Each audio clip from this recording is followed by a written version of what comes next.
Kwa hivyo tunawakaribisha wote mlioko mahali hapa na wale ambapo sauti hii inawafikia, maana huenda chombo chetu ni kidogo, sauti hii isiweze kufika mbali sana, lakini pale mahali sauti hii inafika, tunawakaribisha na kualika kwa dhati kabisa wote ambao mpo katika mahali hapa, ili tuweze kujumuika kupata chakula cha kiroho, kwa maana chakula hichi cha kiroho ndicho kinacholeta uzima na kinaleta nguvu ya kiroho. Ukipata chakula hichi cha kiroho, wewe utapata uzima wa milele, lakini ukikosa chakula cha kiroho, maana yake ni kwamba utapata cha kimwili na utakosa uzima wa milele. Kwa hivyo tunawakaribisha hapa. Jana tulikuwa tuna mada tofauti, lakini kabla hatujaendelea mbele,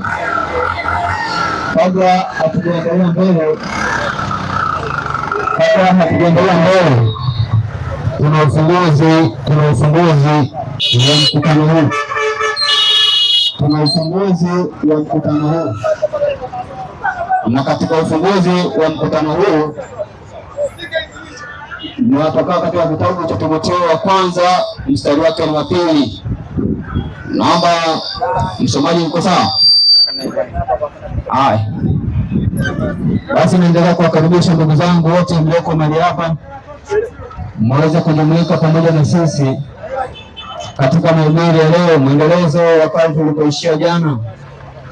Jana tulipoishia ndipo tunapoendelea leo. Kwa hivyo tunazidi kuwakaribisha wote mpate kusikia yale yaliyo mapenzi ya Mungu, mpate kuwafahamu na kuelewa kwayo, maana wakati ni mchache ambao Yesu Kristo atarudi, na nyakati zinazoendelea zinaonyesha wazi kwamba ni siku za mwisho.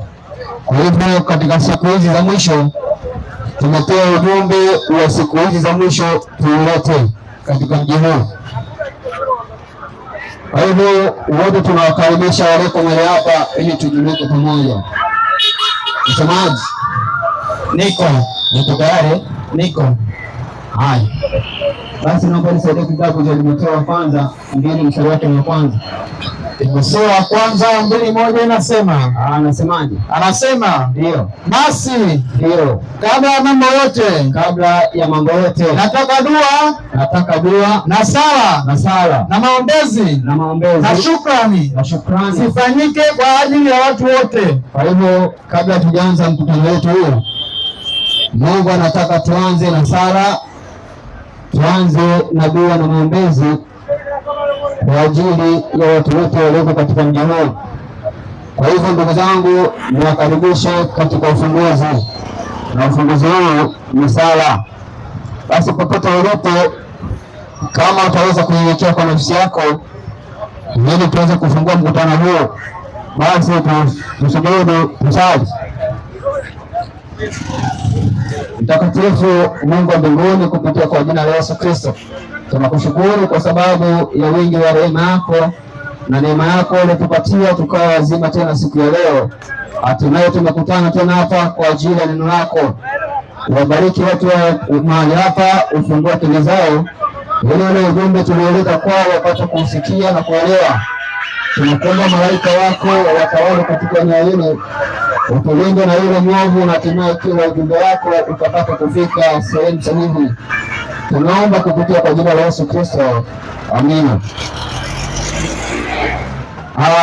Basi tunapoendelea, tulikuwa tuna mada jana, tulifundisha somo la utatu. Tukafundisha kwamba utatu si fundisho linalopatikana ndani ya Biblia. Tukaalika wenye maswali. Hata sasa ukiwa na maswali unaruhusiwa kuja kuuliza. Tukafundisha Mungu mmoja ni nani, nikafundishwa na siku ambayo watu wa Mungu wanapaswa kuifuata. Leo tutakuwa tuna mwendelezo wa masomo yetu. Katika ujumbe ule uliopatikana katika kitabu cha Ufunuo 12:14 mstari wa 6 na hadi wa 10.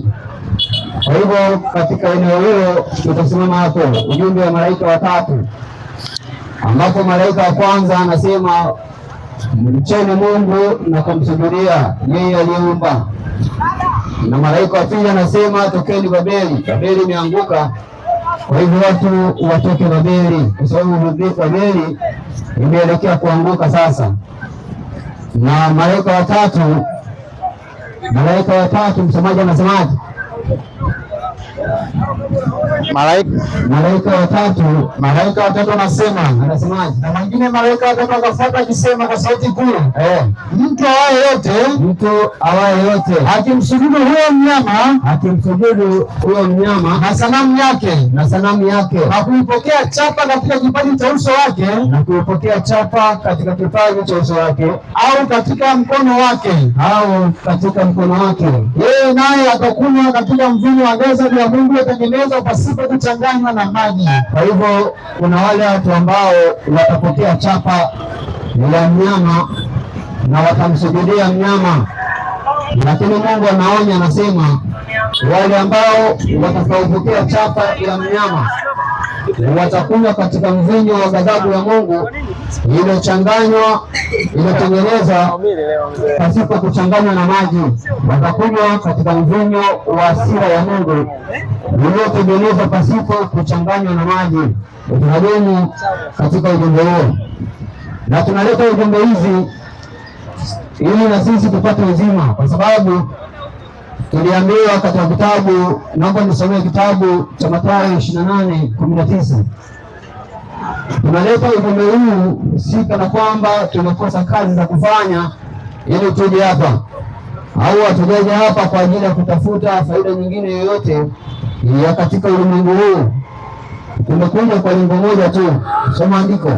Basi nendeni, anasema basi nendeni mkawafanye mataifa yote kuwa wanafunzi,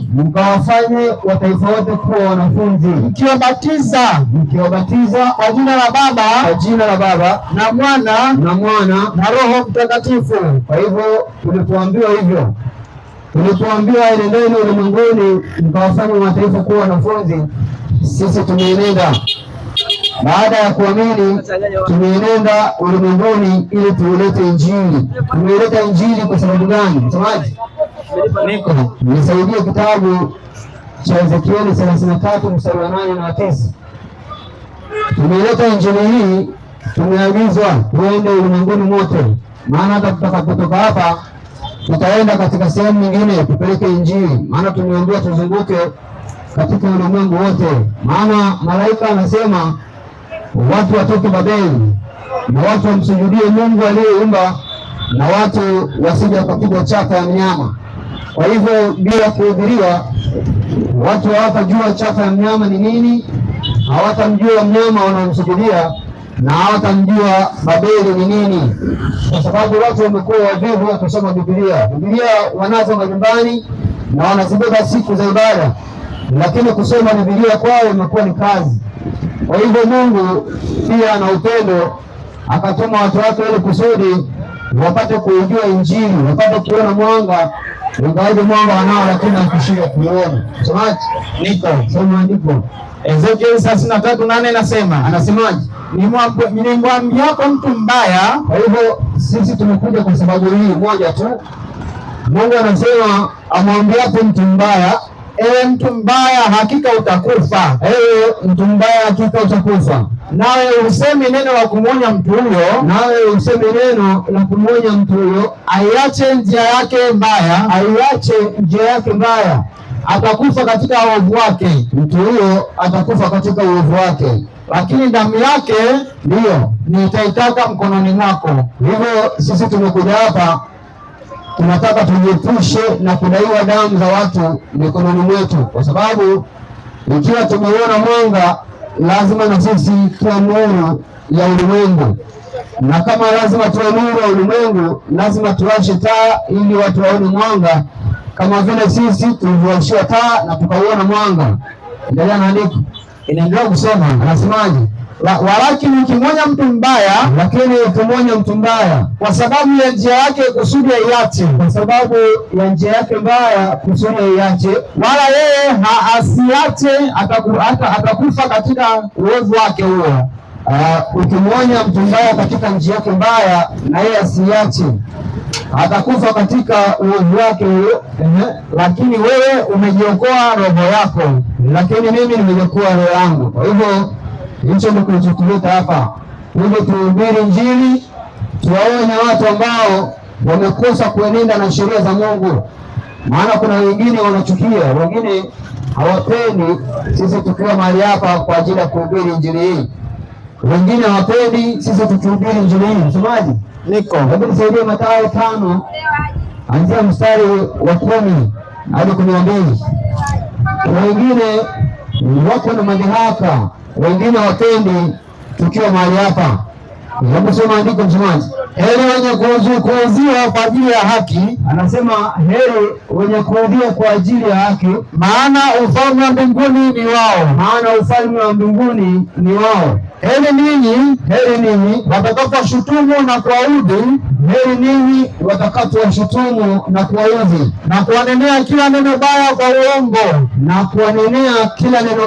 uongo, kwa ajili yangu, kwa ajili ya Yesu Kristo. Furahini na kushangilia. Kwa hivyo tufurahi na kushangilia, kwa kuwa thawabu yenu ni kubwa mbinguni, kwa kuwa thawabu yetu ni kubwa mbinguni. Kwa maana ndivyo walivyowauzi manabii waliokuwa kabla yenu. Kwa hivyo Yesu anasema wale ambao watatuudhi, watakapotuudhi kwa ajili ya jina la Kristo, watakapotunenea maneno ya uongo kwa ajili ya jina la Kristo, basi sisi tufurahi na kushangilia, kwa maana thawabu yetu ni kubwa mbinguni. Saidia Yohana mstari wa Yohana ngapi? Nisaidie Yohana 15 anzia 18. Yohana 15:18. Kwa maana 15:18 anasemaje? Iwapo ulimwengu ukiwachukia, mwajua ya kuwa umenichukia mimi. Kwa hivyo wakati unatuchukia sisi, tunapoleta Injili hii na wewe ukatuchukia sisi, unajua kwanza ulimchukia Kristo kabla unatuchukia sisi. Kwa hiyo ile utuchukia sisi, ulianza kumchukia Kristo, maana tumekuja kwa jina la Kristo na tunahubiri Injili ya Kristo. Inaendelea kusema ndio, kama mngekuwa wa ulimwengu, kama sisi tungekuwa wa ulimwengu huu, ulimwengu ungewapenda, basi tungependwa na kila mtu katika ulimwengu huu. Lakini kwa kuwa nyinyi sio ulimwengu huu, lakini kwa kuwa sisi sio wa ulimwengu huu, bali mimi naliwachagua katika ulimwengu, lakini sisi tumechaguliwa na Kristo katika ulimwengu. Kwa sababu hiyo ulimwengu huwachukia, kwa sababu hii ulimwengu unatuchukia. Kwa hivyo sisi ambao si wa ulimwengu huu, ile tumechaguliwa na Kristo katika ulimwengu huu, kwa hivyo watu wa ulimwengu huu watatuchukia. Kwa hivyo sisi tujali, tunafanya kazi ambayo Mungu ameweza kututuma tuileta kwenu, na kazi hii tukaileta na jukumu la kusikia ya kwako, ufuate au usifate. Kwa hivyo jana tumekuwa tuna masomo ambayo yanihusu suala la utatu, tukahubiri utatu. Kwa hivyo leo tutaendelea, tutagusa unabii kidogo. Msomaji, niko muda siupo, tufungue kitabu cha Danieli. Ndio. Basi naomba nisaidie kitabu cha Danieli moja. Tutasoma unabii, lakini lengo la kusoma unabii huu ni ili kuwatayarisha watu na kuwajulisha kwamba watu wako Babeli. Kuna watu wako Babeli, lazima tuhubirie watoke Babeli. Na unabii wa Biblia, kitabu cha Danieli na kitabu cha Ufunuo katika Biblia ndicho taa kabisa ya Biblia. Pale utasoma msomaji, naomba nisaidie kitabu cha Petro wa pili 1:19. Petro wa pili 1:19. Mkisikie, kwa maana yale tuliyaleta kwenu, mkikosa kuyapata hapa, hamtayapata sehemu nyingine. Wale wahubiri mliowazoea hawawezi kufunulia kitabu hichi cha unabii, hawawezi kufunulia kitabu cha Danieli wala kitabu cha Ufunuo wa Yohana, lakini sisi tumekuja hapa tutakufungua kitabu cha Danieli na tutawaeleza watu walioko Babeli wako Babeli kwa namna gani, na ndio injili ya ujumbe wa malaika watatu inawaambia watu watoke Babeli, kwa maana Babeli hiyo inakwenda kuanguka. Soma andiko. Nasi tuna lile neno la unabii, anasema nasi tuna lile neno la unabii lililo imara zaidi, ambalo mkiliangalia kama taa ing'aayo mahali penye giza, ambalo mkiliangalia ni kama taa ing'aayo mahali penye giza. Nafanya vyema mpaka katika kutakapopambazuka na nyota ya asubuhi kuzuka mioyoni mwenu. Kwa hivyo mkiangalia taa wakati wa giza, itakuwa ni vyema kwenu mpaka kutakapopambazuka na nyota ya asubuhi kung'aa katika mioyo yenu. Kwa hivyo sisi tuna lile neno la unabii ambalo ni lile imara zaidi, ambayo zaidi Danieli 1:1. Sasa tuende kwa unabii. Anasemaje? Katika mwaka wa 3 wa kumiliki kwake Yoyakimu, katika mwaka wa 3 wa kumiliki kwake Yoyakimu mfalme wa Yuda Nebukadneza, mfalme wa Yuda Nebukadneza mfalme wa Babeli alikwenda Yerusalemu akahusuru. Kwa hivyo alikuwa na miliki mfalme wa Yuda, ila Nebukadneza alikuwa na miliki Babeli, na Nebukadneza alikwenda Yerusalemu, alikwenda Yuda akachukua watu wa Mungu mateka, si ndio? Ndio. Naomba nisaidie sasa Nyakati wa Pili 36:15 tukaone kwamba jambo hili lililetwa kwa Danieli limeshatabiriwa toka awali. Hapo tunapolisoma kwa Danieli limeshatabiriwa toka awali. Soma andiko Nyakati wa Pili 36 anzia 15 hadi 20. Tuangalie sasa hapo tunaposoma kitabu cha Danieli kutufungua, kilishatabiriwa zamani na manabii wengine kabla ya kufika kwa Danieli. Soma andiko 5 nasema, anasemaje? Naye Bwana Mungu, naposoma vizuri msomaji. Nasema naye Bwana Mungu wa baba zao akatuma kwao kwa mkono wa wajumbe wake, akiondoka mapema na kutuma, kwa sababu alihurumia watu wake. Akiondoka mapema kwa sababu aliwahurumia watu wake. Lakini waliwadhihaki wajumbe wa Mungu, lakini hao watu wa Mungu ambapo Mungu alituma wajumbe wake waliwadhihaki wajumbe wa Mungu na kuyadharau maneno yake, kama hivi leo. Kwa hivyo wakayadharau maneno ya Mungu na kuwacheka manabii wake, hata ilipozidi ghadhabu juu yao. Naomba msomaji mchangamke kidogo. Ndio. Inasema, kwa hiyo akaleta juu yao mfalme wa Wakaldayo aliyewaua vijana wao kwa upanga nyumbani mwa patakatifu pao, asiwahurumie kijana wala mwanamwali wala mzee wala mkongwe. Akawatia wote mkononi mwake, na vyombo vyote vya nyumbani vya nyumba ya Mungu, vikubwa kwa vidogo, na hazina ya nyumba ya Bwana na hazina ya mfalme. Hebu naomba tuende taratibu kwa vituo ili kusudi watu wapate kuelewa. Ila usome sentensi na maana. Anzia mwanzo. Inasema nianze 15. Anzia 15. Inasema ndio. Naye Bwana Mungu wa baba zao akatuma kwao kwa mkono wa watu wa wajumbe wake. Mungu wa baba zao akatuma kwa mkono wake wajumbe wake, akiondoka mapema na kutuma kwa sababu aliwahurumia watu wake na makao yake. Lakini walizihaki wajumbe wa Mungu. Kwa hivyo hao watu wa Mungu wakadhihaki wajumbe wa Mungu na kuyadharau maneno yake na kuwacheka manabii wa Mungu. Hata ilipozidi ghadhabu ya Bwana juu yao watu wake, hata kusiwe na kuponya. Kwa hivyo ghadhabu ya Mungu ilipozidi juu ya watu wake baada ya kumwacha Mungu, kwa hivyo tukatokea ghadhabu ya Mungu kusiwe na kuponya. Ndio inasema, kwa hiyo akaleta juu yao mfalme wa Wakaldayo aliyewaua vijana wao kwa upanga. Kwa hivyo akaleta juu yao mfalme wa Wakaldayo ambao waliwaua vijana wao kwa upanga nyumbani mwa patakatifu, nyumbani mwa patakatifu pao. Anasema ndio, asiwarumie kijana wala mwanamwali, asiwarumie kijana wala mzee, wala mwanamwali wala mzee wala mkongwe, wala mwanamwali wala kikongwe. Akawatia wote mkononi mwake, akawatia wote mkononi mwake. Na vyombo vyote vya nyumba ya Mungu, na vyombo vyote vya nyumba ya Mungu, vikubwa kwa vidogo, na hazina za nyumba ya Bwana, vikubwa kwa vidogo, na hazina za nyumba ya Bwana, na hazina ya mfalme na za wakuu wake, na hazina za mfalme na za wakuu wake, vyote pia akavileta Babeli, vyote pia akavileta Babeli.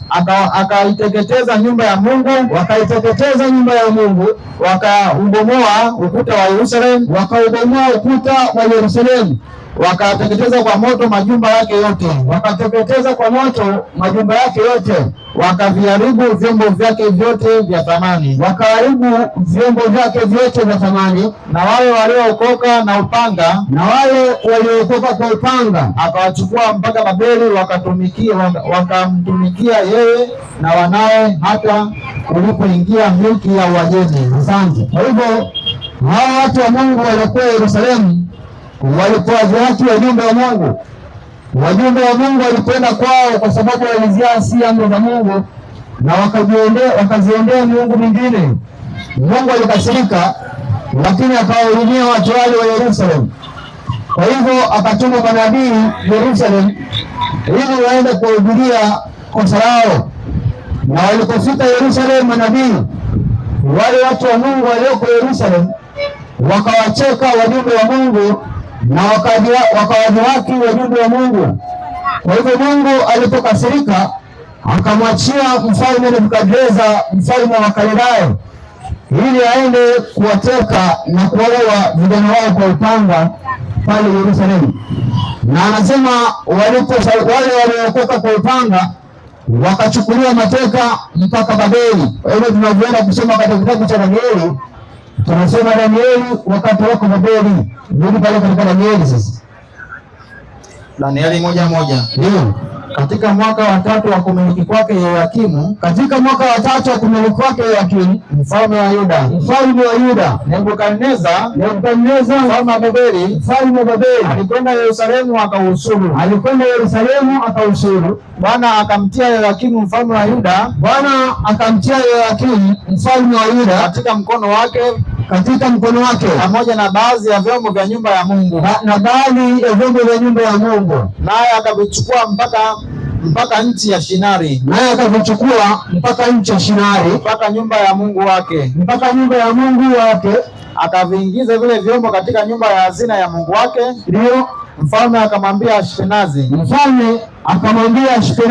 kuwa watoashi wake, mkuu wa watoashi wake, awalete baadhi ya wana wa Israeli uzao wa kifalme, uzao wa kifalme na uzao wa kiungwana, vijana wasio na mawaa mazuri kwa uso, wajuzi wa hekima, welevu kwa sababu ya maarifa yao. Vijana wasio na mawaa, wazuri wa uso, werevu kwa sababu ya maarifa yao, wenye kufahamu elimu, watakaoweza kusimama katika jumba la mfalme, Tena alimwambia awafundishe elimu. Ndio mfalme akawaagiza posho ya chakula, aliwaambia wafundishe elimu ya Wakaldayo. Ndio baba msemaji, naomba shift naomba niseme kusoma naomba nibadilishe tu jeshi kidogo, tuende kazi kidogo.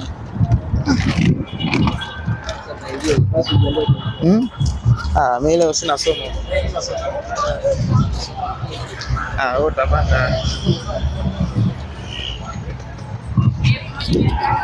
Hapa tunasema ya kwamba watu wa Mungu wamechukuliwa, wamepelekwa Babeli. Na hapo Babeli walipopelekwa, mfalme Nebukadneza akamwambia mkuu wa watoashi wake awalete wana wa uzao wa kifalme werevu kwa sababu ya maarifa yao, ili waweze kusimama mbele ya mfalme. Hebu endelea msomaji. Anasemaje? Huyo mfalme akawaagiza posho ya chakula cha mfalme. Huyo mfalme akawaagizia posho ya chakula cha mfalme na divai aliyokunywa. Akaagiza walishe hivyo muda wa miaka mitatu. Ili kwamba hatimaye wasimame mbele ya mfalme. Basi katika hao walikuwepo baadhi ya wana wa Yuda, Danieli na Hanania, na Mishaeli na Azaria, Mkuu wa matowashi akawapa majina. Alimwita Danieli Belshaza, na Hanania akamwita Shadraka, na Mishaeli akamwita Meshaki, na Azaria akamwita Abednego. Lakini Danieli aliazimu moyoni mwake ya kuwa hatajitia unajisi kwa chakula cha mfalme. Simama hapo. Danieli alisema hatajitia unajisi kwa chakula cha mfalme. Kwa nini? Alipokuwa katika nchi ya Wakaldayo. Nchi ya Wakaldayo ni nchi ambayo haimwabudu Mungu wa kweli. Na nchi ya Wakaldayo wana vyakula vyao ambavyo Mungu apendezwa navyo. Kwa hivyo Danieli alipoambiwa apewe posho ya chakula cha mfalme, chakula anachokula mfalme, Danieli akaangalia akakiona chakula kile kuwa kila kitamtia unajisi. Kwa hivyo akaomba ya kwamba asitie unajisi kwa chakula alichokula mfalme. Kwa nini? Danieli aliangalia katika kile chakula cha mfalme, akaona katika chakula hicho kuna nguruwe, akaona katika chakula hicho kuna sungura, akaona katika chakula hicho kuna panya. Akasema sitajitia unajisi kwa chakula cha mfalme. Lakini leo watu wa huku leo chakula wanachokula nguruwe, wanakula nguruwe, wanakula panya, wanakula sungura, wanakula mbwa, yaani wanakula vyakula kama vile ilivyokuwa wakati watu walivyokuwa katika Kaldayo kama utawala wa Babeli. Msomaji, ndio nisaidie Walawi 11 mstari wake ni 7. Watu wanakula nguruwe, watu wanakula panya, lakini vyakula hivyo Danieli alipoviona akasema sitajitia unajisi kwa chakula cha mfalme. Soma ndivyo Walawi 11 mstari wa 7. Mstari wa 7 anasemaje? Inasema ndio, na nguruwe anzia 6 inasema ndio, na sungura kwa sababu hacheui, lakini hana kwato. Lakini sungura hana kwato, yeye ni najisi kwenu. Na nguruwe kwa sababu yeye anazo kwato, nguruwe anazo kwato, ni mwenye miguu iliyopasuka kati, lakini hacheui, yeye ni najisi kwenu. Msile nyama yao wala msiguse mizoga yao. Kwa hivyo Danieli aliangalia akaona vyakula vile akila ni vyakula vyenye kumtia unajisi, kwa maana Mungu amesema nguruwe msile sungura wala msile mnyama ambaye ana kwato alafu acheui, au msile mnyama ambaye anacheiwa na ana kwato. Najisi yote hiyo ni najisi. Kwa hiyo Danieli alipoangalia akaona najisi. Kwa nini Mungu amekataza nguruwe? Mungu amekataza nguruwe kwa sababu gani? Sasa kitabu cha Isaya 65 anzia mstari wa 2.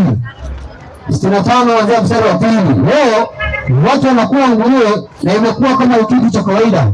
Mungu anaposema usile chakula fulani, watu wanakula kwa sababu hawajaona matunda, lakini Mungu anaona vinawaharibu akili, vinawaharibu hata miili, lakini nyinyi mkoba muone.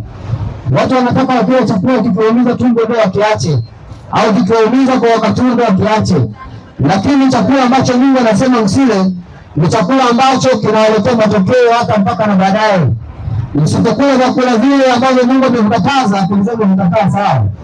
Lakini vile vyakula Mungu alivyokataza, najua mkitumia vyakula hivyo vitawaharibu akili na miili pia. Kwa hivyo shetani hachezi katika zile amri tu peke yake, anacheza mpaka kwenye vyakula. Anajua kuna vyakula ambavyo ukila wewe utakuwa mzito kulitafuta Mungu. Lakini utakuwa hivyo, utakuwa mzito katika kufanya mambo, utakuwa msahaulifu, utakuwa wewe ni mtu wa kusahau au ni mtu wa kupuuzia mambo. Soma andiko Isaya 65 mstari wa 2. Anasemaje? Nitazameni, anasema nitazameni mchana kutwa nimeonyeshea mikono yangu watu walioasi. Nimeonyeshea mikono yangu watu walioasi, watu waendao katika njia isiyo njema, wakifuata mawazo yao wenyewe, watu wanikasirishao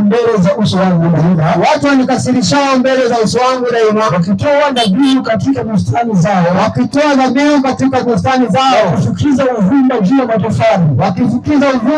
ya matofali, waketio kati ya makaburi na kulala katika mahali pao pasiri, walao nyama ya nguruwe. Umeona? Kwa hivyo walao nyama ya nguruwe na mchuzi wa vitu vinichukizavyo katika vyombo vyao. Kwa hivyo kuna watu ambao wanakula nguruwe. Watu wanaokula nguruwe, Mungu anasema ni watu ambao wanamchukiza, tena anatoka nao kwa moto na kwa upanga. Endelea na andiko hapo chini, anasemaje? Inasema ndio watu wasemao simama peke yako, usinikaribie mimi. Ndio mimi ni mtakatifu kuliko wewe. Kwa hivyo kuna watu wanajiita kwamba wao wameokoka, wanapoona makahaba au wale ambao hawamchi Mungu wanajitenga nao, wanawaambia tokeni, msogeni mbali, kwa maana mimi nimeokoka, mimi nampenda Mungu. Lakini anasema nimeokoka, anakula nguruwe. Watu wao ni nini mbele za Mungu? Saidia Isaya 66:16 na 17 na Isaya. Wale wanaosema mimi nimeokoka lakini wanakula nguruwe, sikiliza, wanakuwa mbele za Mungu. Anasema kwa maana Bwana atateta na wote wenye mwili, kwa moto na kwa upanga wake, hao watakaouawa na Bwana watakuwa ni wengi. Watu wale wajitakasao na kujisafisha katika bustani, nyuma yake aliye katikati, ndio wakila nyama ya nguruwe, na machukizo na panya watakoma pamoja, asema Bwana. Kwa hivyo wale wanaokula nguruwe na wale wanaokula panya na vile vinavyomchukiza Mungu alivyosema watu wasiwe wakila, yaani Mungu anasema watu hao ni kama moshi na moto wakao mchana kutwa, na watakaouawa watakuwa ni wengi, kwa sababu wanakula machukizo na panya. Kwa hivyo Danieli akaangalia chakula cha mfalme. Alipoangalia chakula cha mfalme, akaona kuna machukizo, kuna vyakula ambavyo kila vitamtia unajisi. Akamwomba Mungu, akamwomba Ashpenazi asivitie unajisi kwa chakula cha mfalme. Kuliko Danieli mstari wa 8. Kwa hiyo Danieli akaomba kibali asivitie unajisi kwa chakula cha mfalme, ule mfalme wa Wakaldayo. Soma andiko jamani. Danieli 1 na ule mstari wa 8. Ndio. Anasemaje? Lakini Danieli aliazimu moyoni mwake ya kuwa hatajitia unajisi kwa chakula cha mfalme, ya kwamba hatajitia unajisi kwa chakula cha mfalme, wala kwa divai aliyokunywa, wala kwa pombe au kwa divai aliyokunywa mfalme. Basi akamwomba yule mkuu wa matowashi ampe ruhusa asijitie unajisi, ili kwamba asijitie unajisi kwa chakula cha mfalme. Ndio anasemaje? Basi Mungu alimjalia Danieli kupata kibali na huruma machoni pa huyo mkuu wa matowashi. Kwa hivyo Mungu akamjalia Danieli, kwa sababu Danieli alikuwa anamcha Mungu. Na ukumbuke Danieli alikuwa Yerusalemu. Katika wale watu ambao waliokoka kwa upanga walikuwa pamoja na Danieli, wakachukuliwa mateka mpaka Babeli. Na kina Danieli walikuwa wanamcha Mungu. Kwa hivyo walipokuja vyakula ambavyo Mungu amekataza wasile, Mungu akawahurumia, akaifanya nyepesi mioyo ya Ashpenazi mkuu, akawaruhusu akina Danieli wapate kile walichokiomba. Anasemaje? Mkuu wa matowashi akamwambia Danieli, mimi namuogopa bwana wangu mfalme, aliyewaagizia ninyi chakula chenu na kinywaji chenu, na kinywaji chenu. Kwa nini azione nyuso zenu kuwa hazipendezi kama nyuso za vijana wa elimu zenu? Kwa hivyo watu ambao wanataka kunenepa kuwa na sura nzuri wanataka kula nyama, wale vitimoto, wale sungura, wale panya, wale makula ambavyo wakila wao wanene. Kwa hivyo walipo Ashpenazi akaambiwa ampe Danieli chakula ambacho anachokula mfalme, Danieli akasema chakula najisi, siwezi nikala nikanitoa najisi. Ashpenazi anajiuliza, anamwambia sasa, kwa nini mfalme aone vitu vyenu zikiwa haziko sawa kwa sababu ya kukosa kula chakula hichi cha mfalme? Akasemaje? Inasema ndio, basi kwa kufanya hivyo, kwa kukataa chakula hicho, mtatayarisha kichwa changu mbele ya mfalme. Nitakatwa kichwa na mfalme endapo mtakosa kula chakula hichi. Ndipo Danieli akamwambia yule msimamizi, ambaye mkuu wa matowashi amemweka juu ya Danieli, na Hanania na Mishaeli na Azaria, tafadhali utujaribu sisi watumishi wako muda wa siku 10, kwa muda wa siku 10, na utupe mtama tule na maji tunywe. Kwa hivyo Danieli akaomba apewe mtama, akaomba apewe na maji, akaikataa nguruwe, akakataa na vitu ambavyo vinamchukiza Mungu.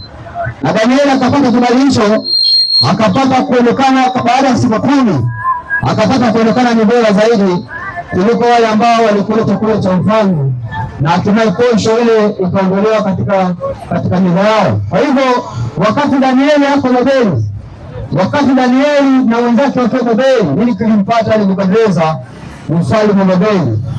Naomba nisaidie Danieli 2:1 sasa. Danieli 2:1 anasemaje? Hata katika mwaka wa pili wa kumiliki kwake Nebukadneza, Nebukadneza aliota ndoto, na roho yake ikafadhaika, usingizi wake ukamwacha.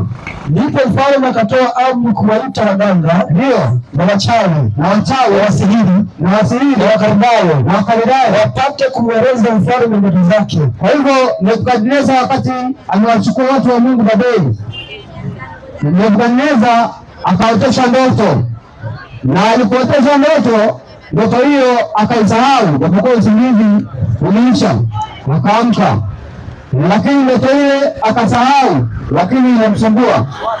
Kwa hivyo akatafuta waganga wa Wakaldayo, akatafuta wachawi na wasihiri ili waweze kumaliza ndoto. Anasemaje? Basi wakaingia wakasimama mbele ya mfalme. Basi wachawi na waganga wakaingia mbele ya mfalme. Mfalme akawaambia, nimeota ndoto na roho yangu imefadhaika, hata niijue tafsiri yake. Ndipo hao Wakaldayo wakamwambia mfalme, kwa lugha ya Kiaramu, mfalme uishi milele. Tuambie sisi watumishi wako ile ndoto, nasi tutakuonyesha tafsiri yake. Mfalme akajibu akawaambia, ndio, neno lenyewe limeniondoka, msiponijulisha ile ndoto na tafsiri yake mtakatwa vipande. Kwa hivyo wale wachawi na wale waganga walipoitwa mbele ya mfalme Nebukadneza akawaambia, nimeota ndoto, lakini ndoto hiyo nimeisahau. Kwa hivyo mniambie nimeotaje na mnipe tafsiri, na msiponiambia nimeotaje na mkunipa tafsiri, nitakata vipande. Leo katika dunia hii tuliyopo, tuna manabii wa uongo au wanafananishwa na waganga. Kwa maana unaenda kwa nabii, mtu wa Mungu, ili uende ukapata kuponywa ugonjwa wako, badala uambie muombe, mnaambia mtumbukize miguu kwenye maji au kwenye mafuta. Ukienda kwa mganga wao kumchanganya kwa mbegu. Kwa hivyo wakaitwa mbele ya mfalme Nebukadneza, ili wamwambie mfalme ameotaje na waambie tafsiri. Na Nebukadneza akasema, mkikosa kunipa tafsiri na kunijulisha nimeotaje, mtakata vipande vipande. Mtakata vipande vipande, ndio, na nyumba zenu zitafanywa njaa, na nyumba zenu zitafanywa njaa. Bali kama mkinionyesha ile ndoto na tafsiri yake, lakini mkinionyesha ile ndoto na tafsiri yake, nitawapa zawadi na thawabu na heshima nyingi. Nitawapa thawabu na heshima nyingi. Basi nionyesheni ile ndoto na tafsiri yake. Basi mnionyeshe ile ndoto na tafsiri yake. Wakajibu mara ya pili wakasema, ndio, mfalme na atuambie sisi watumishi wake ile ndoto. Wakamwambia tena mfalme kwamba kwa sababu wameshasikia kwamba mfalme atawakata vipande vipande wasipomwambia. Wakazidi kumbembeleza, wakamwambia mfalme, utuambie, utujulishe sisi ile ndoto. Mfalme akajibu akasemaje? Najua hakika ya kuwa mnataka kupata nafasi, kwa sababu ndio naona ya kuwa lile neno lenyewe limeondoka. Kwa hivyo wale waganga wakamwambia mfalme Nebukadneza, uishi milele mfalme, utuambie sisi watumishi wako ile ndoto na sisi tutakupa tafsiri. Lakini Nebukadneza akamwambia, najua ya kwamba mnataka nafasi ambayo ni muahidi kuwapa, lakini kama msiponiambia nimeotaje, mtakata vipande vipande. Ndio anasemaje? Kwa sababu maana ya kwa lile neno lenyewe limetoka, inasema lakini msiponijulisha ile ndoto, iko amri moja tu yapasayo, maana mmepatana kusema maneno ya uongo. Kwa sababu wamekuwa wakimtafsiria mfalme ndoto za uongo, wanawaambia leo ukienda ukamwambia manabii hawa, sisi tunawaita manabii wa uongo kwa sababu tukiwapima na maandiko hawaendani na maandiko ya Mungu kabisa. Kwa hivyo wao wanataka waambie ndoto, waambie nimeotaje. Ukienda kumwambia nimeota ndoto, anakuuliza umeotaje ili akupe tafsiri. Lakini Mungu alipoweka ndoto kwa Nebukadneza, hakuruhusu hawa waganga na wachawi watafsiri ndoto. Hao ukiwaambia nimeota, ndipo atakutafsiria na nakutafsiria uongo. Endelea na andiko msomaji. Anasemaje? Mpanga, maana mmepatana kusema maneno ya uongo. Maneno maovu mbele yangu. Hata zamani zitakapobadilika. Basi niambieni ile ndoto, nami nitajua ya kuwa waweza kunionyesha tafsiri yake. Anasema kwa hivyo niambieni ile ndoto niliyoiota, nikisha nieleze ile ndoto niliyoiota, ninajua ya kwamba mtanipa tafsiri yake. Leo watu ambao wanaenda kutafsiriwa ndoto, ukitaka kujua kweli huyu mtu anatafsiri ndoto kweli, wewe mwambie kwamba umeota alafu umesahau, uone kama atakwambia umeotaje, atakwambia tu uongo. Lakini yule alipewa ndoto na Mungu na wale waganga wakakosa kuitafsiri. Endelea mbele msomaji. Anasemaje? Wakaldayo wakajibu mbele ya mfalme wakisema, hapana mtu duniani awezaye kurejesha neno hili la mfalme. Hakuna mtu duniani awezaye kumwonyesha neno hili la mfalme, kwa maana hapana mfalme wala bwana wala liwali, hakuna mfalme wala bwana wala liwali aliyetaka neno kama hili kwa mganga, wala kwa mchawi, wala kwa mkandayo, wala kwa mkalidayo, neno la adhabu hili analolitaka mfalme. Leo ukienda kwa waganga, hakuna mganga katika dunia hii wala manabii katika dunia hii ambao ni uongo. Utaenda kuambia nimeota ndoto lakini nimesahau, kwa hivyo niambie nimeotaje, halafu ndipo nipe tafsiri. Hawezi kukupatia kwa sababu katika dunia hii hakuna mtu alizainiwa, hakuna mtu namna hiyo. Endelea na andiko msomaji. Inasema ndio, wala hapana mwingine awezaye kumwonyesha mfalme neno hilo, wala hakuna mwingine awezaye kumwonyesha mfalme neno hilo, ila miungu wasio na kikao pamoja na wenye mwili. Asante sana. Kwa hivyo hapa tunaona waganga wenyewe wameweka mikono kichwani na wachawi walipokuwa wanamtafsiria kila siku, wanatafsiri ndoto za Nebukadneza, wakitafsiri ndoto za watu wa Babeli. Leo wamekutana na kitu kingine tofauti. Mfalme amesema waambie ameotaje na wampe tafsiri, lakini wamekosa kujua neno hilo, kwa sababu siku zote walipotaka kutafsiri ndoto waliuliza umeotaje, ndipo wanatafsiri. Lakini sasa hivi wameambiwa ndoto nimesahau, kwa hivyo mniambie nimeotaje na mnipe tafsiri. Kwa hivyo wale waganga na wachawi wakasema ni Mungu asiye na kikao na wanadamu, huyo ndio anaweza kufungua ndoto, huyo ndio anaweza kufungua ndoto. Endelea msomaji. Inasema ndio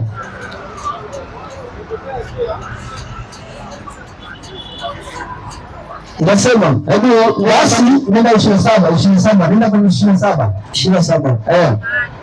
inasema, anasema Danieli akajibu mbele ya mfalme akasema, pale 25 ndipo aliyeko akamwagiza Danieli mbele ya mfalme kwa haraka.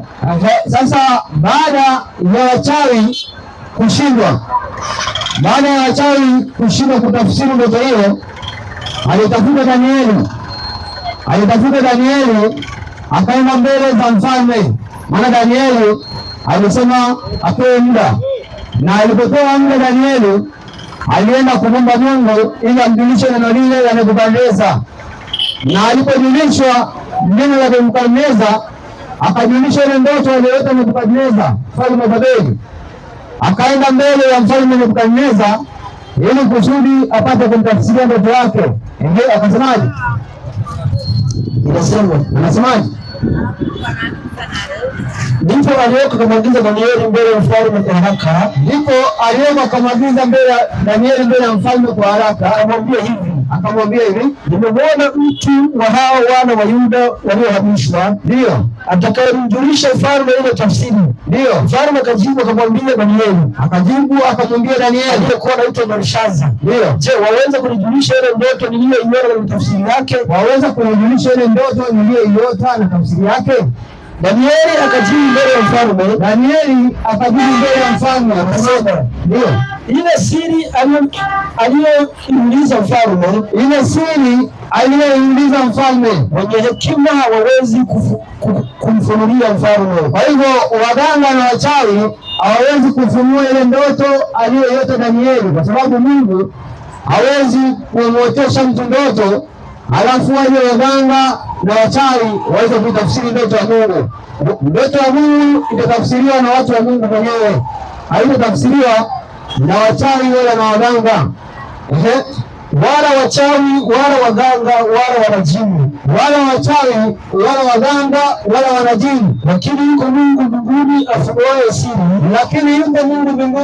afunuaye siri, naye amemjulisha mfalme Nebukadneza mambo yatakayokuwa siku za mwisho.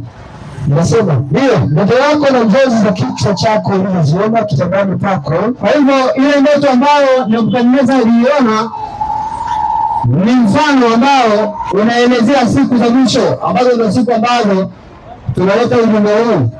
Kwa hivyo ile ndoto aliyoiona inaelezea siku za mwisho. Endelea hiyo ndoto ni gani? Ndoto yako na njozi za kichwa chako ulizoziona kitandani pako ni hizi. Ndio, wewe mfalme, mawazo yako yanaingia moyoni mwako kitandani pako, ya mambo yatakayokuwa. Halafu ndio, na yeye afunuaye siri amekujulisha mambo yatakayokuwa. Lakini mimi sikufunulia siri hii kwa sababu ya hekima, iwayo yote niliyo nayo zaidi ya watu wengine walio hai. Ndio, bali kusudi mfalme afunuliwe ile tafsiri, apate kufunuliwa ile siri, nawe upate kujua mawazo ya moyo wako. Wewe mfalme uliona tazama sanamu kubwa sana. Nebukadneza, katika ndoto yako uliona tazama sanamu kubwa sana. Sanamu hii ilikuwa kubwa sana na mwangaza wake mwingi sana. Ilikuwa kubwa sana na mwangaza wake unakuwa mkali sana. Ilisimama mbele yako, na umbo lake lilikuwa lenye kutisha. Sanamu hii kichwa chake kilikuwa cha dhahabu safi, na sanamu hii kichwa chake ilikuwa ni dhahabu safi. Kifua chake na mikono yake ni fedha. Kifua chake na mikono yake ni fedha. Tumbo lake na viuno vyake ni mashaba. Tumbo lake na viuno vyake ni shaba. Miguu yake ni ya chuma. Miguu yake ni ya chuma. Na nyayo za miguu yake nusu ya chuma na nusu ya udongo. Na nyayo za miguu yake ni nusu chuma na nusu udongo. Nawe ukatazama hata jiwe lililochongwa bila kazi ya mikono. Nawe ukatazama hata jiwe likachongwa bila kazi ya mikono. Nalo jiwe hilo likaipiga. Nalo jiwe hilo likaipiga sanamu. Likaipiga sanamu miguu yake, ndio iliyokuwa ya chuma na udongo. Iliyokuwa ya chuma na udongo. Likaivunja vipande vipande. Likaivunja sanamu hiyo vipande vipande. Ndipo kile chuma na ule udongo na ile shamba na ile fedha na ile dhahabu, ndio vilivunja vipande vipande pamoja, vikawa kama wakati wa viwanja vya kuteketea wakati wa hari. Kwa hivyo lile jiwe likaipiga ile sanamu, likavunjika vipande vipande, ikawa kama vile mtu apepetavyo wakati wa hari. Inasema ndio, upepo ukavipeperusha hata pasionekana mahali pake. Upepo ukavipeperusha hata pasionekana mahali pake. Ile jiwe lililopiga hiyo sanamu likawa milima mikubwa, ndio likaijaza dunia yote. Kwa hivyo lile jiwe lililopiga ile sanamu lilionekana kuchongwa pasipo kazi ya mikono, likaipiga ile sanamu katika miguu yake, ilikuwa miguu ya chuma yenye nusu chuma na nusu udongo, na sanamu hiyo ikavunjika vipande vipande, na upepo ukavipeperusha kama vile mtu anavyopepeta wakati wa hari, pasionekana hata kipande kimoja. Na jiwe lile likawa mlima mkubwa, likaijaza dunia. Kwa hivyo katika ndoto hii ndiyo aliyoiota Nebukadneza mfalme wa Babeli. Na ndoto hii maana yake ni nini? Sanamu hii maana yake ni nini? Hebu nisaidie 37. Ndio 37 hapo hapo. 2:37. 2:37. Ndio, nasema ndio. Wewe mfalme, sikiliza, wakati sasa ameshampa tafsiri ile, ndio ameshamwambia ndoto iliyoyota. Pamoja na Nebukadneza uliota ndoto ya sanamu kubwa sana yenye mwangaza, na ukaona jiwe lililochongwa bila kazi ya mikono, likaipiga ile sanamu, likaisambaratisha na kisherekea kipande kimoja. Sasa ndoto hii maana yake ni nini? Wewe mfalme, wewe mfalme, mfalme wa wafalme, mfalme wa wafalme, Mungu wa mbinguni amekupa ufalme, na Mungu wa mbinguni amekupa ufalme na uwezo na nguvu na utukufu na utukufu kila mahali wakaapo wanadamu, na kila mahali wakaapo wanadamu, wanyama wa kondeni, na ndege wa angani, na ndege wa angani amewatia mkononi mwako. Ndio, naye amekumilikisha juu ya hao wote, naye amekumilikisha juu ya hao wote. Wewe ukiitwa kiwe cha dhahabu. Unaona? Kwa hivyo sasa Danieli anamfafanulia mfalme ile ndoto, anamtafsiria mfalme Nebukadneza ile ndoto aliyoyota. Kwa hiyo ndoto inamaanisha ufalme, ule ni mfano, inamaanisha ufalme. Kwa hiyo kuna falme ambazo zitatokea duniani. Kwa hivyo Danieli akamwambia kile kichwa cha dhahabu ni wewe mfalme Nebukadneza. Shuka chini yake. Na baada ya zamani zako utainuka ufalme mwingine mdogo, kuliko wewe, na ufalme mwingine watatu wa shaba, na mwingine ufalme watatu wa shaba, utakaoitawala dunia yote, na ufalme wa nne utakuwa na nguvu mfano wa chuma, na ufalme wa nne utakuwa na nguvu mfano wa chuma. Kwa maana chuma huvunja vitu vyote na kuvishinda. Kwa hiyo chuma inavunja vitu vyote na kuvishinda. Na kama chuma kisetavyo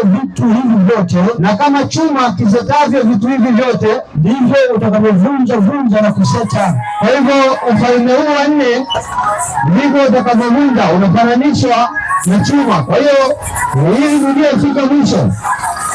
dunia ifike mwisho, utatokea falme nne katika dunia, na zitakapotokea falme nne katika dunia hii tutaona jiwe kama tulivyoona ile jiwe lililopiga ile sanamu.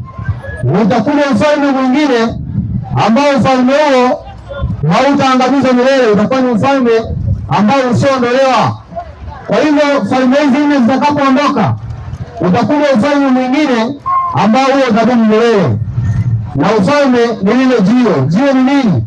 Nisaidie, Matendo 4:10.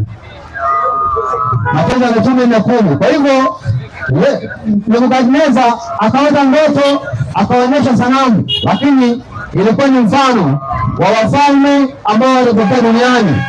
Ufalme wa kwanza ni wa Babeli, ufalme wa pili ni nini msomaji?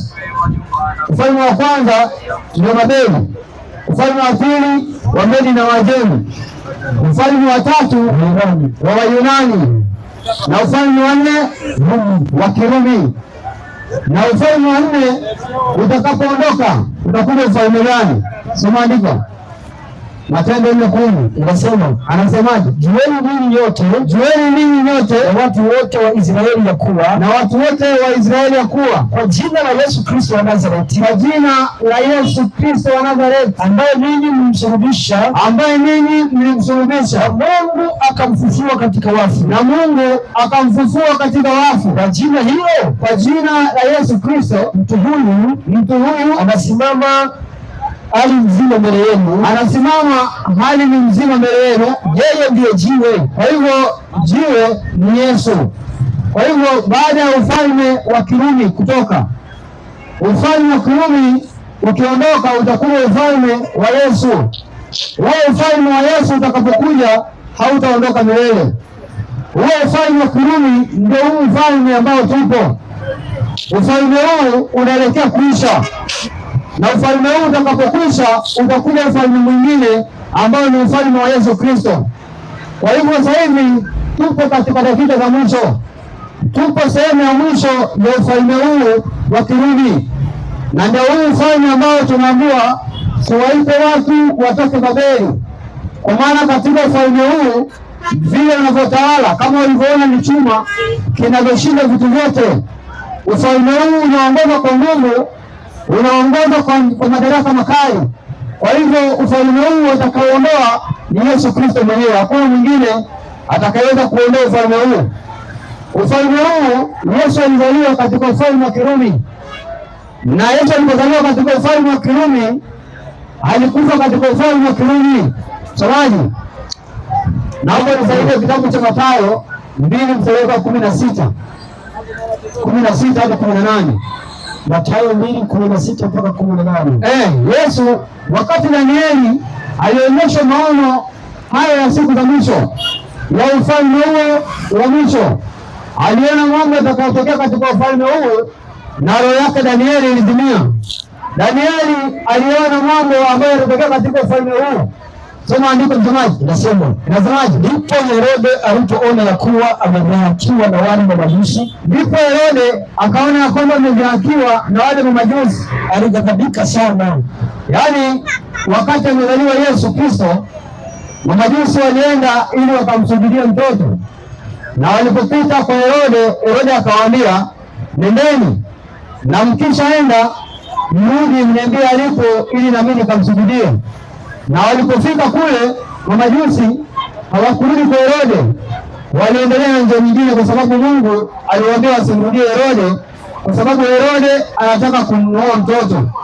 Herode alikuwa anatawala ufalme gani? Sura 11:48 kitabu cha Yohana. Alikuwa anatawala ufalme gani? Mfalme Herode alikuwa anatawala ufalme gani? Sura 11:48 kitabu cha Yohana. 11:48 kitabu cha Yohana inasema, anasemaje? Ukimwacha hivi. Kwa hivyo wale makuhani wakasema, tukimwacha hivi watu wote watamwamini, Yesu. Na Warumi watakuja, watatuondolea mahali petu na taifa letu. Kwa hivyo Warumi watatuondolea mahali petu na taifa letu. Tutakuja kuangalia, tutakuja kufundisha na mwalimu mwingine, au tutaangalia, tutaona Danieli naye aliota ndoto, na alipoota ndoto kuna wanyama 4 na mmoja na pembe 10, na katika pembe hizo 10 zilivunjika 3. Hizo ni mataifa. Kwa hivyo kuna mataifa 3 yaliondolewa na ufalme wa Warumi. yalipoondolewa na wafalme wa Warumi, hawa makuhani walipoona falme zile zimeondolewa, hawa makuhani wakasema tukimwacha Yesu aendelee kuhubiri, watu wengi wanamfuata, na tukimwacha hivi watu watamfuata, na Warumi watatuondolea sehemu yetu na taifa letu. Ndio inasema na Warumi watakuja kutuondolea mahali petu na taifa letu. Kwa hivyo kama vile wale walivyoondolewa taifa lao na mahali pao walivyoondolewa mataifa yale matatu, ndivyo wakuu makuhani wakasema ili tusiondolewe mahali petu tumuue Yesu. Kwa hivyo Yesu akauawa kwa sababu makuhani waliogopa kuondolewa sehemu zao walivyokuwa nazo. Tukaona wanafunzi wa Yesu wakauawa katika ufalme huu wa Kirumi. Wanafunzi wa Yesu wakauawa katika ufalme huu wa Kirumi. Msomaji, nisaidie kitabu cha Matendo 12:1. Danieli akaangalia ufalme huu wa Kirumi, akauona ni ufalme mkali sana, ufalme unaotawala vibaya, na baada ya ufalme huo utakuja ufalme mwingine. Alipoona ufalme huo alizimia, alighadhabika moyoni. Soma andiko. Matendo 12:1 nasema, anasemaje? Panapo majira yale Herode mfalme akanyosha mikono yake kuwatenda mabaya baadhi ya watu wa kanisa. Kwa hivyo wakati huu Herode akiwa mfalme wa Warumi, wakati wa utawala huu ambao ndio sisi tupo, ulikuwa tangu kipindi cha wanafunzi wa Yesu. Kwa hivyo Herode akanyosha mkono awatende watu wa kanisa mabaya. Anasemaje? Akaamua Yakobo ndugu yake Yohana kwa upanga. Kwa hivyo Yakobo akauawa kwa upanga na ufalme wa Kirumi. Walikuwa kumhubiri Yesu sehemu za masoko, sehemu zenye viwanja na sehemu mbalimbali za taifa hilo, lakini waliwatafuta watu wa Mungu.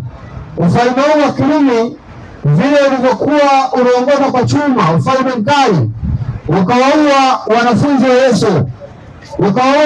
wa Yesu, wengine wakauawa kwa upanga, wengine wakatumbukizwa kwenye mapipa ya mafuta, na Yohana alitumbukizwa katika pipa la mafuta akaenda kufungwa katika gereza lililoko kwenye kisiwa inachoitwa Patmo.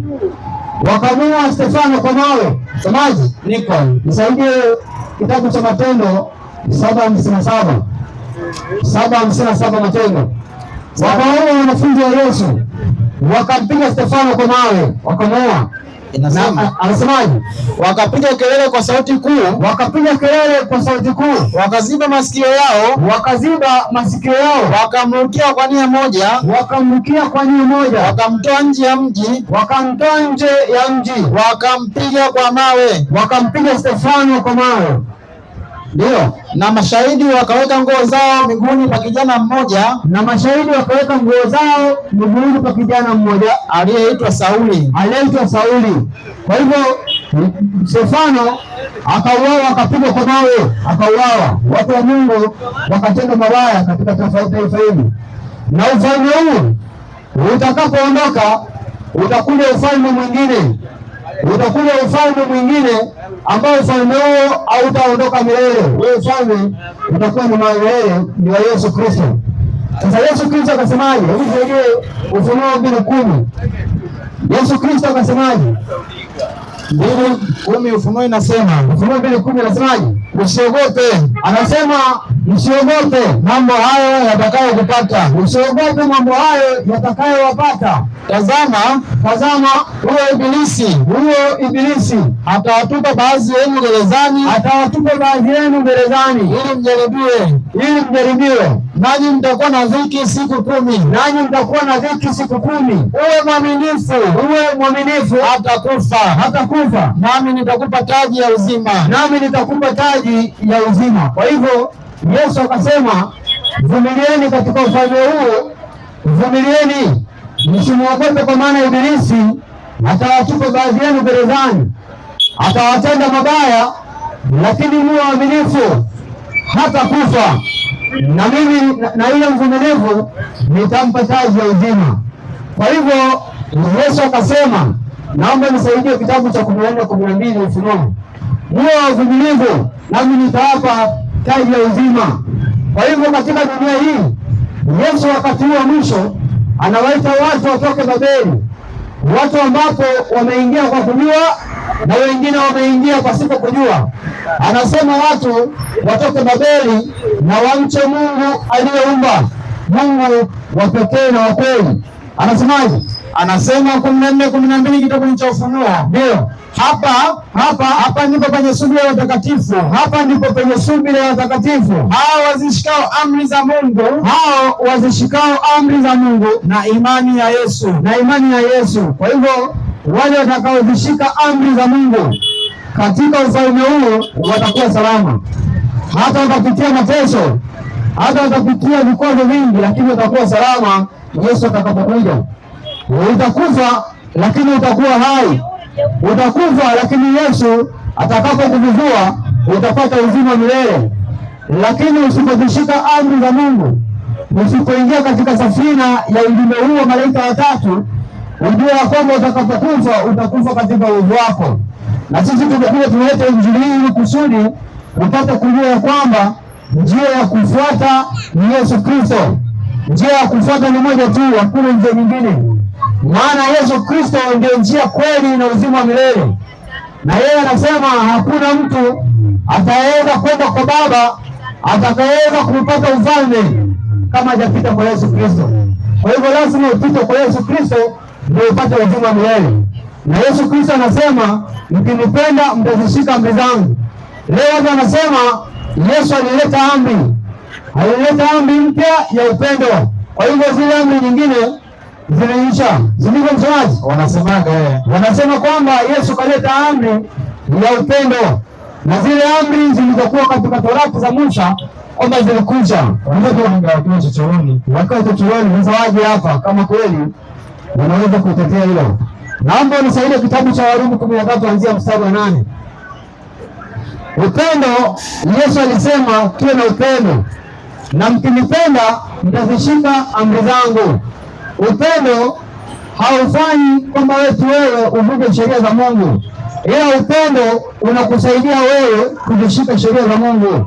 Haufanyi wewe uvunje amri za Mungu. Soma andiko. Warumi 13:8 inasema. Anasemaje? Msiwiwe na mtu chochote isipokuwa kupendana. Kwa maana ampendaye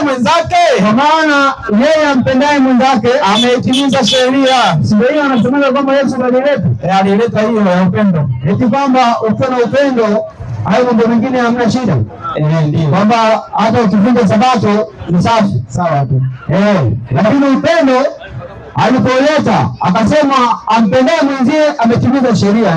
Ndio kusema, anasemaje? Maana kule kusema usizini, usiibe, usitamani. Na ikiwapo amri nyingine yoyote inajumlishwa katika neno hili, ndio ya kwamba mpende jirani yako kama nafsi yako. Kwa hivyo ukiwa na upendo utampenda jirani yako kama nafsi yako. Ukiwa na upendo utampenda Mungu, na ukiwa na upendo utazishika sheria za Mungu. Maana sheria za Mungu hazibadiliki. Sheria za Mungu ziko mpaka mbinguni. Si ndio msomaji? Ndio. Sheria za Mungu ziko mpaka mbinguni na hazibadiliki. Maana kuna wengine wanasema amri zilikwisha. Amri zimeisha na haziwezi kuisha. Msomaji? Niko. Hebu nisaidie 31:26 Kumbukumbu la Torati. Tuonyeshe kwamba kuna kitabu cha Musa na kuna amri za Mungu. Wajua kutofautisha. Maana wanachukua kitabu cha Musa waseme kwamba ndio amri zilikwisha.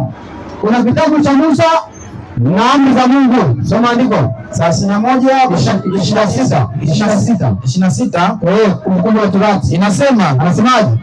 Twaeni chuo hiki cha Torati mkakiweke kando ya sanduku la agano. Kwa hivyo kuna sanduku la agano na chuo cha Musa, chuo cha Torati.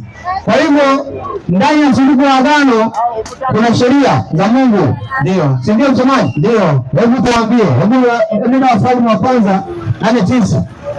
Wanaambiwa kuna chuo cha Musa na kuna sanduku la agano. Musa anawaambia toeni chuo hichi cha Torati mkiweke kando ya sanduku la agano. Sanduku la agano ndani yake kuna nini? Maandiko nasema hamkuwa na kitu ndani ya sanduku, ila zile mbao mbili za mawe. Kwa hivyo mbao mbili za mawe zina nini? Zina amri za Mungu. Kwa hivyo zile mbao mbili za mawe zina amri za Mungu na ziko ndani ya sanduku. Ndio. Na chuo cha Musa sikiko pembeni kando ya sanduku. Sasa nisaidie 11:19 kitabu cha Ufunuo. 11:19 kitabu cha Ufunuo. Anasema amri zimekwisha. Amri haziwezi kuisha. Yesu alileta upendo ili kusudi tuzishike amri. Akaleta upendo tuwapende majirani zetu. Akaleta upendo ili tuzishike amri. Kuna amri 4 zenye ishara kati yako wewe na Mungu, na kuna amri 6 zenye upendo kati yako wewe na wanadamu, zinajumuisha amri zote 10. Ukimpenda Mungu hutakuwa na miungu mingine. Ukimpenda Mungu utachonga sanamu. Ndio. Ukimpenda Mungu utataja jina lake bure. Ndio. Ukimpenda Mungu utaishika Sabato. Ndio. Ukimpenda jirani yako utampenda baba na mama, utashinda kwa mama, si ndio? Ndio. Ukimpenda jirani yako hutaua, si ndio? Ukimpenda jirani yako hutazini. Ndio. Ukimpenda jirani yako hutamwibia. Ndio. Ukimpenda jirani yako hutamshuhudia uongo. Ndio. Ukimpenda jirani yako hautatamani, si ndio? Ndio. Hautatamani chochote cha kwake. Ndio. Kwa hivyo upendo unakusaidia wewe kuzishika amri za Mungu. Kwa hivyo kuna chuo cha Musa na kuna zile amri za Mungu ambazo ziko ndani ya sanduku la agano. Ndio. Soma andiko. 11:19 Ufunuo Yohana anasemaje? Kisha hekalu la Mungu kisha hekalu la Mungu likaonekana. Kisha hekalu la Mungu lililoko mbinguni likafunguliwa na sanduku la agano lake likaonekana ndani ya hekalu lake. Kwa hiyo endelea kusema, kukawa na umeme na sauti ya radi na tetemeko la nchi na mvua ya mawe nyingi sana. Kwa hivyo sanduku la agano ambayo ndani yake kuna mbao mbili za mawe, na hizo mbao mbili za mawe zina amri 10 za Mungu, ikaonekana katika hekalu lililoko juu mbinguni. Leo watu wanasema sheria za Mungu zimekwisha. Mbinguni zilifuata nini? Nashangaa kwamba mbinguni zilikuwa zimeonekana kopi. Labda hiyo ni kopi tu, original zilikuwa duniani zikaisha.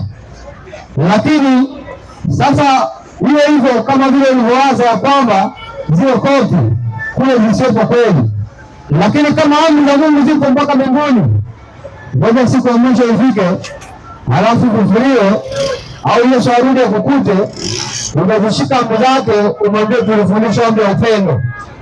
Amri ya upendo ililetwa, hebu nisaidie 14:15 Yohana. Upendo unaletwa ili kusudi uzishike amri za Mungu. Upendo haujaletwa ili ukose kuzishika sheria. Anasemaje? Mkinipenda mtazishika amri zangu. Kwa hivyo Yesu anasema mkinipenda mtazishika amri zangu, kwa maana Yesu mwenyewe alizihubiri amri, si ndio? Ndio, alizihubiri amri. Hebu nisaidie Zaburi 2:7. Zaburi 2:7 anasemaje? Nitaihubiri amri. Yesu anasema nitaihubiri amri. Bwana aliniambia, ndiwe mwanangu, mimi leo nimekuzaa. Inasema ndio, uniombe nami nitakupa mataifa kuwa urithi wako. Kwa hivyo Yesu akazihubiri amri, ndio, na akasema hivi, mkinipenda mtazishika amri zangu. Leo wanampenda kwa kuzivunja. Leo wanampenda Yesu kwa midomo yao, lakini mioyo yao iko mbali. Wanasema wamepewa amri mpya ya upendo, wanapewa Biblia siku za ibada, wanaenda katika makanisa siku ya ibada, lakini amri za Mungu hawataki kuzishika. Ndipo Yesu anasemaje? Hebu nisaidie Marko 7:7. Yesu anasemaje? Watu ambao wanakwenda na Biblia makanisani lakini wamekosa kuzishika sheria za Mungu, wanadai kwamba wana upendo peke yake. Watu hao Yesu anasemaje? Hebu soma andiko. Nasema ndio, nao wanaabudu bure. Nao hebu nianzie juu. Inaanza 6. Anasemaje? Akawaambiaje? Isaya alitabiri vyema juu yenu. Isaya alitabiri vyema juu yenu. Ninyi wanafiki. Kama ilivyoandikwa. Watu hawa uniheshimu kwa midomo. Ila mioyo yao iko mbali nami. Nao waniabudu bure. Wakifundisha mafundisho yaliyo maagizo ya wanadamu. Kwa hivyo watu wanaosema wanampenda Yesu lakini wanampenda kwa midomo tu. Ukija ukagusa ndani ya mioyo yao wamezikataa sheria za Mungu, hawataki kuzifuata. Wanasema zimeisha. Saidia 19:16 Mathayo. Wanasema amri zimekwisha, wana amri moja tu ya upendo. Mungu alileta amri ya upendo ili kusudi watu wazishike sheria. Hakuleta amri ya upendo ili kusudi watu wazivunje amri au wachague amri ya kufuata. Soma andiko. 19:16 anasemaje? Natazama mtu mmoja akamwendea Yesu akamwambiaje? Akamwambia, Mwalimu, nitende jambo gani jema ili nipate kuuzima milele? Huyu mtu alimfuata Yesu. Akamwambia Yesu, nitende jambo gani jema ili nipate kuurithi ufalme wa milele? Akamwambiaje? Kwa nini kuniuliza habari za wema? Kwa nini unaniuliza habari ya wema? Aliye mwema ni mmoja. Ndio. Lakini ukitaka kuingia katika uzima, zishike amri. Yaani ukitaka kuingia katika uzima wa milele, ukikosa kuzishika amri za Mungu, kwako uzima wa milele hakuna. Ili upate uzima wa milele, sharti ni moja tu, uzishike amri za Mungu. Ukikosa kuzishika amri za Mungu, hauwezi kupata uzima wa milele. Ndio maana hapa wamezidi kusema upendo na wanazivunja sheria. Lakini Yesu anasema ili upate kupata uzima wa milele, ni uzishike amri. Ndio.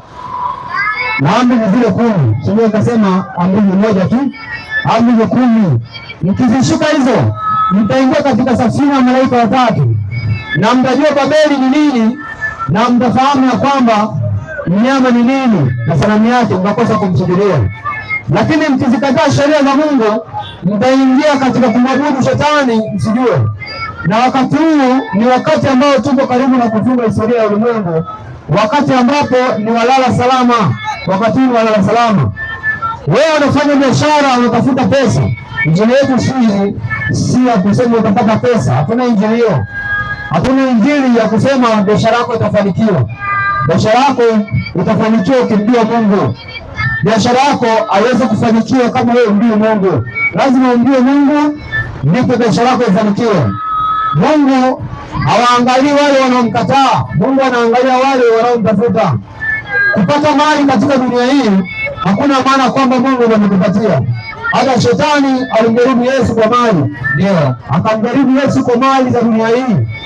Lakini Yesu akashinda majaribu hayo kwa sababu si wa dunia hii. Na anasema watu wasio wa dunia hii hawezi kufurahia mambo ya dunia hii. Ukiona unatafuta mali za dunia hii unakosa kumtafuta Mungu, ndio wewe sio mtu wa Mungu, ni mtu kupotea. Lakini ili uwe mtu wa Mungu lazima umtafute. Maana anasema utafuteni kwanza uso wake. Hebu nisaidie 6:32 ndani kitabu cha Mathayo. 6:32 kitabu cha Mathayo. Anasema utafuteni kwanza ufalme wake, na hayo mengine mtazidishiwa. 6:33 nasemaje? Bali utafuteni kwanza ufalme wake. Anasema bali utafuteni kwanza ufalme wake na haki yake, na hayo yote mtazidishiwa. Kwa hivyo utafute kwanza ufalme wa Mungu na haki yake, na hayo yote mtazidishiwa. Sio kasema kwamba hatunaga ile injili ya kusema utabarikiwa katika biashara yako na huko mtafuta Mungu. Dunia sasa hivi watu wameharibika. Hata watu wanaenda katika njia zisizo njema Wanawake wamekosa kwenda katika maadili yanayompendeza Mungu, wanaenda wamevaa vile ambavyo wanavifahamu wao katika dunia hii. Lakini Mungu anasema ukitaka kuingia katika uzima, sharti ni moja tu, uzishike amri zake. Kwa hivyo ndugu zangu, nazidi kukaribisha mzidi kuwa pamoja nasi, mafundisho yanapozidi kutolewa na watumishi wengine, muweze kupata kusikia na mjue, ili kusudi mpate kuzitambua nyakati ambazo zilizopo sasa, mpate kuziokoa nafsi zenu. Mungu anasema tutoke Babeli, na Mungu anasema tumsujudie yeye aliyeumba mbingu na bahari na chemchemi za maji, na pia anasema tujikinge tusije tukapokea chapa ya mnyama wala kumsujudia mnyama yule. Kwa hivyo nazidi kukaribisha ndugu zangu, muendelee kuwa pamoja nasi na Mungu azidi kuwabariki. Amina. Amen. Kubadilisha maiki ubadilisha. Hata utembele hii kwanza.